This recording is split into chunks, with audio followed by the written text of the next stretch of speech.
नमस्कार दोस्तों स्वागत है जनता दरबार में। दोस्तों हमेशा की तरह एक अमिताभ और गुणवंती सर का लेटेस्ट डिबेट वीडियो आप लोगों के बीच लेके आ चुका हूं। दोस्तों आज का ये डिबेट काफ़ी मज़ेदार होने वाला है, इसलिए आप लोग से अनुरोध है कि डिबेट को अंत तक देखिएगा।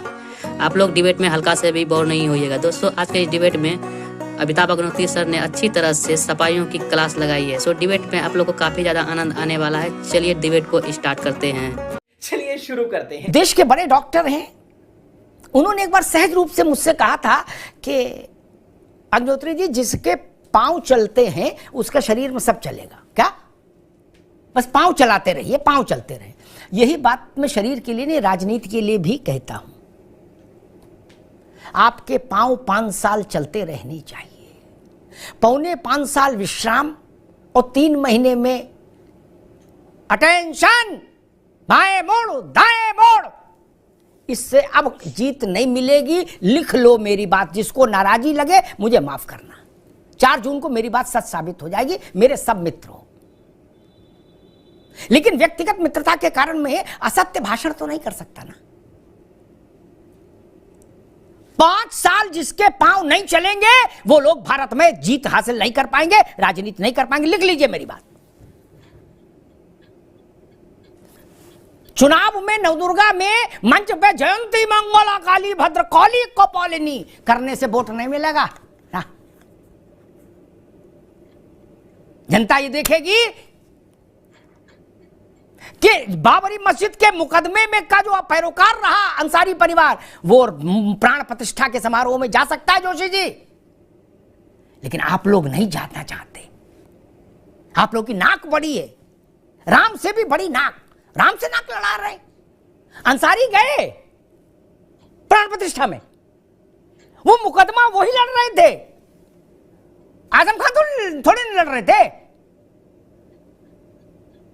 वो जा सकते हैं, लेकिन इंडिया गठबंधन के कर्ता धर्ता नहीं जा सकते। ये प्रश्न भी महत्वपूर्ण है मित्र।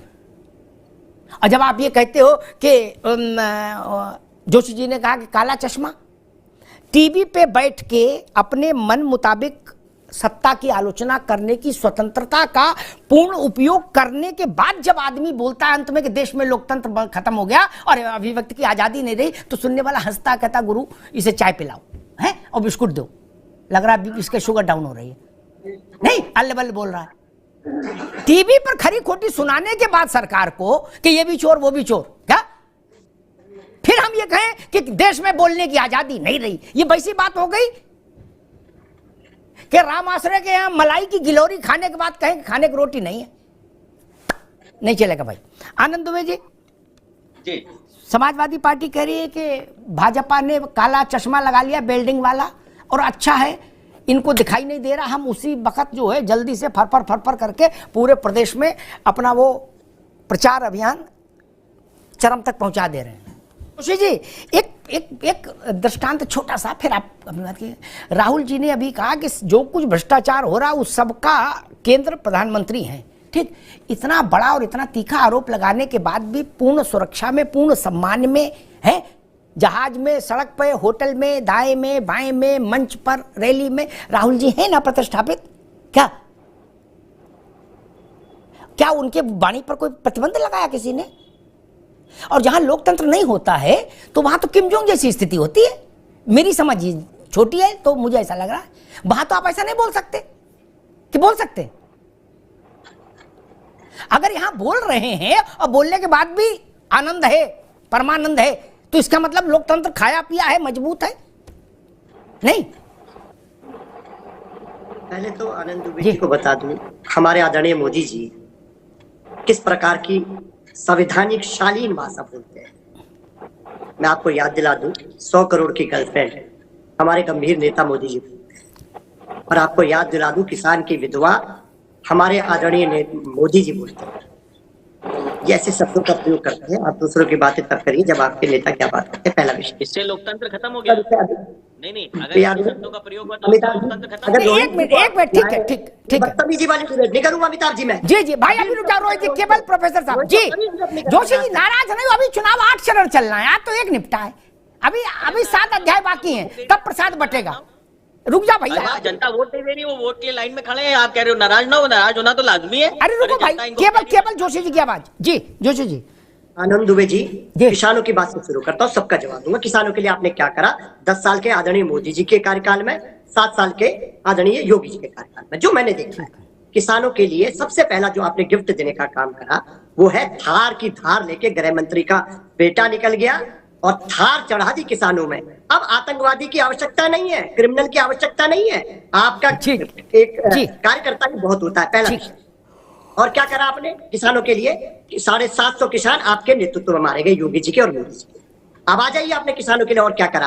अब कांटों से स्वागत होता है और जवान और किसान आपके मोदी जी की सरकार में आमने सामने, मोदी जवान किसान को ठोक रहा है, बॉर्डर में हमने देखने का काम करा। ये इस तरह का देश आपने बनाने का काम करा। अब आ जाइए युवाओं की बात पे। युवाओं के लिए क्या क्या किया आपने? आपको बताना चाहता हूँ, परीक्षा लीक आपके भारतीय जनता पार्टी के नेता करा रहे। कन्नौज का बेटा सुसाइड कर रहा है, पुलिस की हमारी बेटी सुसाइड करने का काम कर रही है। और ठीक है जोशी जी, अभी रुकना होगा। मैं ठीक आगे, अच्छा आपने अच्छी से अपनी पार्टी की बात रखी। मैं इसमें एक बुनियादी सवाल है, कई बार ये विषय आता है और मुझे लगता है अनंत काल तक आता रहेगा। तो मैं कोशिश करता हूँ कि भैंस खूंटे पर रहे, गाय खूंटे पर रहे, भागे नहीं खूंटा तोड़ के, बहस के मुद्दे पर रहे। मनीष जी, पॉलिटिकल लोग पास नहीं जाऊंगा। मैं एक बात से बड़ा हैरान, मैं तो कम पढ़ा लिखा आदमी हूं, मनीष अग्रवाल। मैं कह रहा हूं जोशी जी की सारी बातें सही, सच 100% नंबर इनको दे दिए। मेरे जैसा आदमी नहीं मिलेगा उधार, 100% दे दिए। किसान, महिला, युवा, दलित, मुसलमान, ओबीसी, सबका नाश भाजपा ने कर दिया, जो ये कह रहे हैं। ठीक, इसका मतलब भाजपा को एक भी सीट नहीं मिलनी चाहिए लोकसभा में। भाई जब सब वोट तो इन्हीं को देना है, ऐसा तो नहीं कि वोट जापान वाले दे जाएंगे चुपके से रात के अंधेरे में आके। जोशी जी कह रहे सारे किसानों के ऊपर, देश भर के किसानों के ऊपर गाड़ी चढ़ा दी भाजपा ने। तो जब इतना हीनियस मामला हो गया तो अब तो एक वोट मिलेगा नहीं। और मेरी समझ कहती 60% लोग किसान हैं, 50% में महिला है, आधी आबादी, 32% युवा है।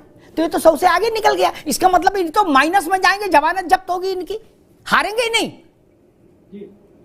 मोदी जी या एक आध को छोड़कर शायद जमानत बच जाए उनकी सपा के मुताबिक, बाकी तो किसी की बचेगी नहीं। और अगर मैं आपसे पूछना चाह रहा हूं, अगर इसका उल्टा हुआ, जोशी जी अभी नहीं आएंगे आपके पास, अगर इसका उल्टा हुआ